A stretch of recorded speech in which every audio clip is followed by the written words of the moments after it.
Salut et bienvenue donc dans cette première chronique pour le JDR, dans le JDR, dans la thématique du JDR plutôt. Cette chronique en tout cas, elle va vraiment se passer sur, je vais prendre un livre de règles.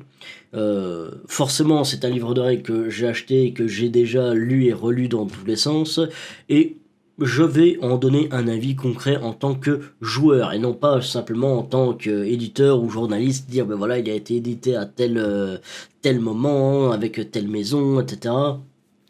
C'est pas trop mon truc. Je préfère vraiment donc mettre mes mains dans le cambouis, d'où je vais vraiment parler pratiquement ici de Chroniques oubliées contemporains. Hop. Voilà, qui est un livre, donc, oui, fait donc par Casus Belli, donc si tu l'as compris dans mon sarcasme tout à l'heure, fait par Casus Belli, c'est la version contemporaine de Chroniques oubliées Fantasy, mais il me semble que Chroniques oubliées Fantasy est sous forme de magazine uniquement, à moins qu'il y ait une version boîte, ça je ne sais pas, je n'ai pas commandé Chroniques oubliées Fantasy. Mais moi, en fait, quand j'ai pris donc Chroniques oubliées contemporains, c'est tout simplement parce que, ben, alors, c'était un petit peu en mode hasard, parce que je cherchais en fait un scénario pour pouvoir faire du Cthulhu. Sauf que, ben, dans le magasin où je suis allé, il n'y avait pas de Cthulhu. Euh, voilà, il y avait des problèmes. Il y avait des problèmes pour faire venir les livres de règles, tout le bazar. Donc c'était un petit peu galère. En revanche, le gars, il m'a conseillé donc Chroniques oubliées contemporains. Et clairement, ben, j'ai pas été déçu. J'ai pas été déçu d'un point de vue d'un débutant, en fait. Je vais l'expliquer donc pourquoi tout au long de cette vidéo. Mais je trouve que c'est vraiment un univers qui s'adapte très bien pour des débutants. Ce sont des règles très simples qui permettent de faire des personnages équilibrés. Ouais. Je vais donc parler donc de trois aspects. Donc déjà de l'apparence du livre en lui-même. Je vais parler aussi donc des règles. Et j'avais donc un troisième point que j'ai oublié, c'est génial pour une première vidéo. Et en troisième point, l'univers. Ouais, heureusement que j'avais mon anti-sèche sur le côté, hein. Bon, pratiquement au niveau de l'apparence du livre. Eh bien, pour le coup, ben, pas grand-chose à redire sur l'apparence. Petit format, une histoire pour une quarantaine d'euros, il me semble qu'il y a encore le prix, ouais, 40 euros pour ce livre-là. Ouais, voilà, c'est une couverture donc solide, donc pas sous format magazine, c'est pas mal. Petit format, donc on n'est pas du tout sur une feuille A4. Je trouve ça très bien, ça fait vraiment carnet, et du coup, bah, tu peux lire ça donc dans le train, tu peux lire ça donc quand t'es sur dans ton lit, tu sais, t'es comme ça. Le livre n'est pas très lourd, du coup, on peut se permettre donc de le lire même sur le dos comme ça. Ce que j'ai déjà fait beaucoup de fois. Il y a une sorte de petit marque-page avec un cordon, c'est trois fois rien, mais personnellement je kiffe parce que bah voilà, imaginons tout simplement tu ne te souviens pas exactement de quelle page quand on parle de la création de personnages où est-ce que tu étais, ben concrètement pouf voilà, imaginons que tu le mets sur une certaine règle que tu sais qu'elle se trouve là-bas, pouf tu t'y rends directement. C'est très utile en tout cas en tant que MJ et même en tant que lecteur, joueur. Voilà, moi je trouve ça bien. Niveau donc, ouais, au niveau donc des feuilles, c'est du papier glacé. Enfin, papier glacé fin. Ce que je trouve, bah, c'est tout à fait correct, hein, c'est tout à fait correct. Donc ça rend l'ouvrage plutôt fin, fin, 320 pages tout de même, mais voilà, pour un petit format 320 pages de cette épaisseur-là, c'est pas mal, en plus que les écritures sont plutôt avec une police grande, c'est très facile à lire. Donc à ce niveau-là, au niveau de l'apparence, ben il n'y a pas il y a pas quelque chose à dire en négatif du moins. Il y a de belles illustrations, donc par exemple celui-ci, donc une armure mécanique pour un humain, pour les règles cyberpunk. Je vais parler donc de l'univers un petit peu après. Mais ouais, principalement, il y a des illustrations qui bah, payent pas de mine de rien. Ouais, c'est pas très logique ce que je viens de dire. C'est pas grave. C'est une improvisation. J'espère que tu m'excuseras, hein, mais voilà, si je commence à faire des scripts à tout va, en fait, je commence jamais la vidéo. C'est un problème. Voilà quoi, je veux dire, des illustrations comme ça pour parler donc de l'espionnage, ouais, c'est pas mal, c'est pas mal. Donc après, c'est pas ça qui va faire que c'est un bon livre ou pas, certes, mais avoir des belles illustrations comme ça pendant que tu lis, ben, c'est plaisant pour les yeux. Donc au niveau donc de l'apparence, ben, je donnerais un ça fait son taf sur 20. Pourquoi ça fait son taf sur 20? Parce que ben, ça ne sort pas du lot, mais c'est clairement quelque chose de classique, ça a été pensé pour être fait de manière classique, ça se voit que c'est pour des débutants, tu vas vraiment le comprendre donc après quand je vais te parler donc de l'univers et des règles, mais on parle vraiment donc d'un livre fait pour des débutants. D'ailleurs Casus Belli, le magazine, ben, principalement si on se remet donc à la tête en tête, euh, le but des magazines, c'est un petit peu de parler à monsieur tout le monde ou à quelques fans et donner des petits exemples pour que chacun puisse trouver son compte, puisse pouvoir euh, démarrer en fait une aventure très rapidement avec des petits scénarios. D'ailleurs, il y a un petit scénario donc à la fin de ce livre qui se fait en 1 heure et demie pour euh, jusqu'à 5 personnes, il me semble. Je vais peut-être pas chercher jusque-là, mais il me semble qu'on peut y aller jusqu'à 5 joueurs dans le petit scénario qui se trouve dans ce livre. Voilà, c'est une très bonne initiation pour l'univers, je trouve. Alors, maintenant au niveau donc des règles. Je dirais qu'elles sont simples, elles permettent de faire des personnages équilibrés, mais elles sont incomplètes. Alors, pourquoi incomplètes? Faut pas paniquer parce que si tu le prends donc tel un débutant, eh bien, il n'y a pas de problème. C'est juste qu'en fait, ça ne devient plus très intéressant dès qu'on commence à prendre un petit peu de bouteille ou bien qu'on commence à réfléchir un petit peu plus loin que juste l'univers qu'on nous donne dans le livre en question. Je vais m'expliquer. Par exemple, dans une voie qui se trouve pour la création de personnages, eh bien on va parler donc de points d'inspiration. Super, sauf que les points d'inspiration ne sont nulle part dans les règles. Voilà. Les points d'inspiration, par exemple, ne sont pas non plus sur la fiche de personnage. Donc, où est-ce que tu mets les points d'inspiration? Où est-ce que tu les notes?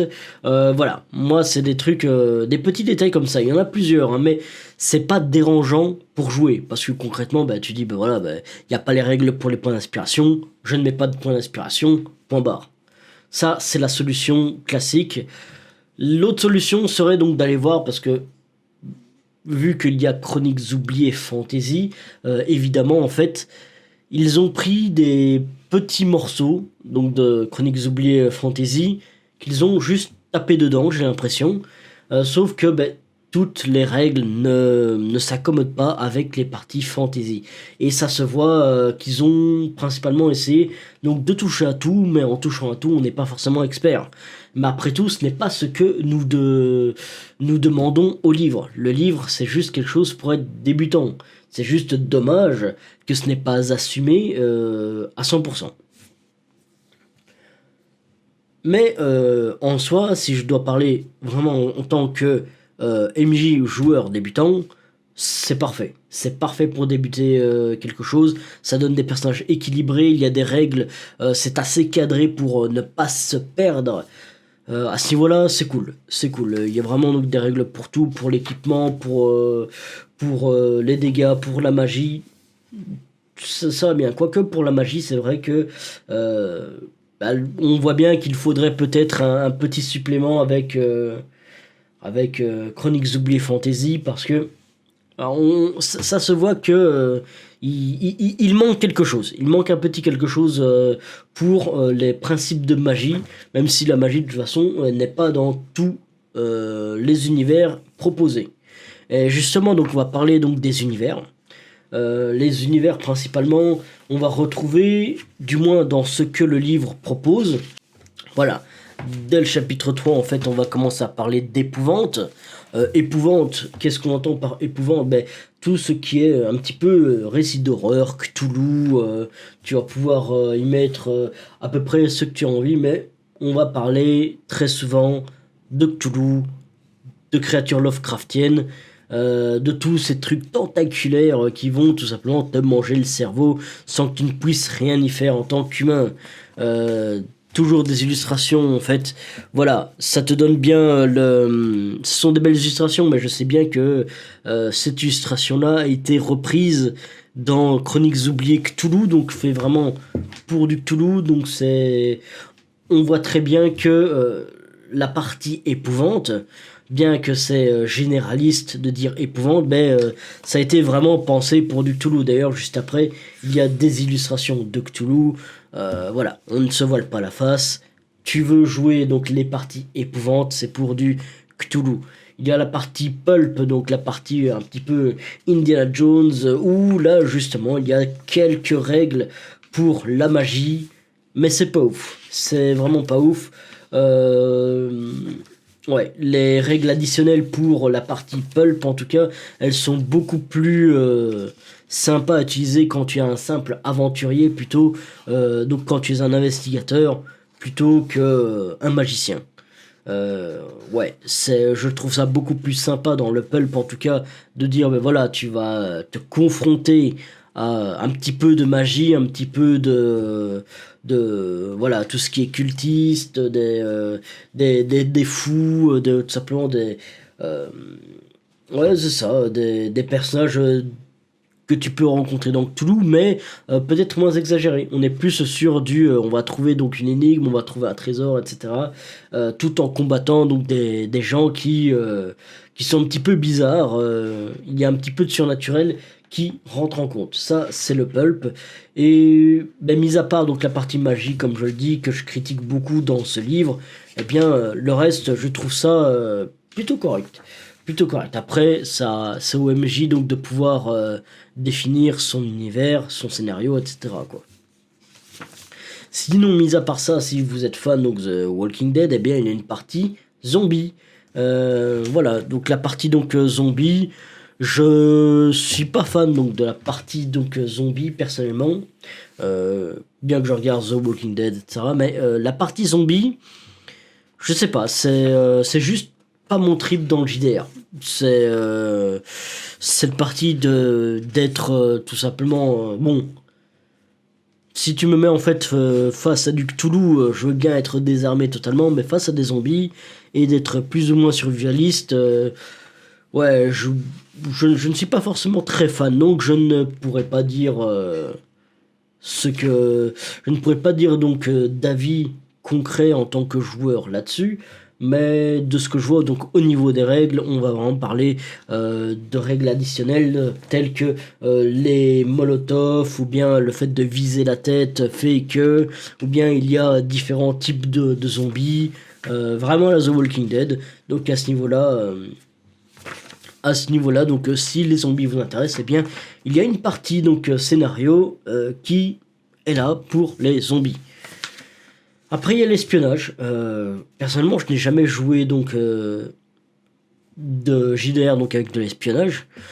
Surtout que moi mon truc c'est plutôt le Cthulhu et le Pulp, et bien tout simplement là l'espionnage c'est plus oui j'ai des gadgets, j'ai un tournevis sonique qui va t'envoyer un rayon laser.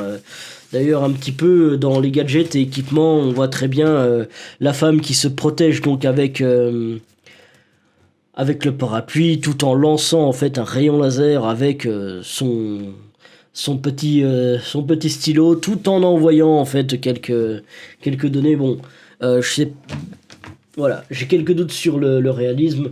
Moi personnellement, que tu me dises que je peux tirer 6 balles avec un stylo, euh, voilà quoi. Moi ça passe pas trop dans ma tête. Donc une chose est sûre, c'est que je ne jouerai pas de sitôt, hormis pour essayer les règles pour l'espionnage. Cependant, un truc que j'ai récupéré, eh bien, sont les options qui se trouvent donc dans les parties espionnage, sont les points faibles. Comme par exemple, tu ajoutes une phobie à ton personnage, telle que la claustrophobie, la cynophobie, hématophobie, bref, tout ça. Donc, je te laisse donc choisir une phobie. De toute façon, c'est pas un problème. Il y a tout l'aspect donc défi et risque. Que ça, en fait, je le reprends dans mes autres JDR. Donc, en fait, cette partie-là du scénario, certes, je ne fais pas de espionnage, mais les règles espionnage sont très bien. Et du coup, je conseille vraiment de faire un petit peu ton melting pot en tant que débutant, dire voilà, ben, tu aimes bien tel truc, et ben en fait, tu pioches un petit peu les règles que tu as besoin. C'est très modulable à ce niveau-là. C'est peut-être quelque chose que je n'ai pas dit donc en parlant des règles, mais oui. Effectivement, c'est très modulable à ce niveau-là. C'est que bah, tu as une règle qui t'arrange très bien dans une autre partie d'un scénario, eh bien tu vas le prendre. Tu vas tout simplement le prendre. Après, tu as, oui, tout ce qui est surhumain. Donc, quand on parle donc de surhumain, on parle donc des anges, des démons, des êtres féeriques, des loups-garous, vampires et des mutants. Les mutants qui sont donc une autre partie des règles. Mais principalement, tu vas pouvoir jouer des X-Men. Tu vas pouvoir jouer des X-Men. Tu peux vraiment te la jouer Superman. Voilà. Donc, ce sont des scénarios qui sont possibles. Tu peux jouer donc des vampires. Je crois que je l'ai dit d'ailleurs. Donc tu peux faire un petit peu de Vampire la Mascarade. C'est vraiment en fait Chroniques oubliées contemporain, c'est un petit peu un melting pot de pas mal d'aventures contemporaines que tu peux avoir avec d'autres JDR. Et tu peux tout simplement prendre des scénarios de Cthulhu, de Vampire la Mascarade, ou que sais-je, de The Walking Dead, et tout simplement le prendre avec les règles de Chroniques oubliées contemporains. Ça se calque très bien sur la plupart donc des scénarios. Voilà. Donc la partie pour les mutants, les mechas, il y a même toute une partie cyberpunk. Et bon, on voit qu'à ce niveau-là, c'est déjà beaucoup plus qualitatif au niveau du cyberpunk. Excuse-moi, hop, c'est tout simplement stylé. Et bah clairement, c'est peut-être donc l'endroit où il y a le plus de règles additionnelles, parce que forcément tu as des drones, ouais, voilà, c'est l'argent qui prime beaucoup, comme c'est dit ici. Tu peux voir donc, tu peux avoir donc des armures, des parties. On voit ici que le gars, bah, il est pas seulement avec une armure de commando, il a des pièces un petit peu greffées sur lui. Donc vraiment comme dans le jeu vidéo Cyberpunk. D'ailleurs, il y a même un JDR Cyberpunk. Et ben, tu peux prendre les scénarios de Cyberpunk et le mettre avec les règles de Chroniques oubliées contemporains. Donc voilà, après tu as un petit bestiaire, donc les créatures les rencontres, ou ce qu'on te dit, ben voilà, tu peux rencontrer donc des Grizzly. C'est très utile quand tu n'as pas d'idée de base. Ben voilà, tu as un petit bestiaire où tu peux, on te donne des créatures Lovecraftiennes, on te donne donc des animaux, des soldats, et bien tu as tout ça pour pouvoir créer des PNJ. Des PNJ, il y a même des PNJ déjà préfaits qui vont te permettre tout simplement de pouvoir très vite créer un JDR. Honnêtement, si tu sais où chercher, tu peux très vite lancer une partie de JDR, hein, donc avec tes amis. Tu apprends juste donc à créer une fiche de personnage, et après, pouf, il te suffit de connaître le scénario et tu peux déjà faire pas mal de choses.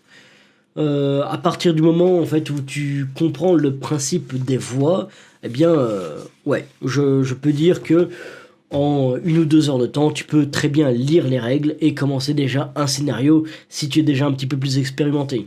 Donc, ça, c'était pour la partie donc scénario, donc la partie donc de l'univers en question. Donc vraiment tous les univers contemporains se calquent très bien sur sur les règles de Chroniques oubliées contemporains. Voilà. Je le conseille pour des débutants ou des MJ qui souhaitent faire des parties très vite sans forcément se prendre la tête avec des règles extrêmement compliquées. Mais dès que tu as trouvé un peu plus de bouteilles, là je le déconseille. On voit très vite les quelques faiblesses de Chroniques oubliées contemporains. Chroniques oubliées fantasy, je ne sais pas encore, mais Ouais, je suppose que la plupart des règles sur la magie, il me faudrait peut-être donc une extension donc de Chroniques Oubliées Fantasy pour pouvoir tout simplement améliorer le système de règles. Donc voilà, c'est tout pour cette vidéo. Donc j'ai une petite, un petit temps juste pour pouvoir parler donc de Chroniques oubliées contemporains. Je suis content donc de partager en tout cas mon avis sur ce livre. Donc n'hésitez pas à me dire si vous avez déjà joué à Chroniques oubliées contemporains ou bien si mon avis sur Chroniques oubliées contemporains vous aide ou pas, si vous voudrez tout simplement que j'en parle d'une autre manière. Voilà, merci à tous.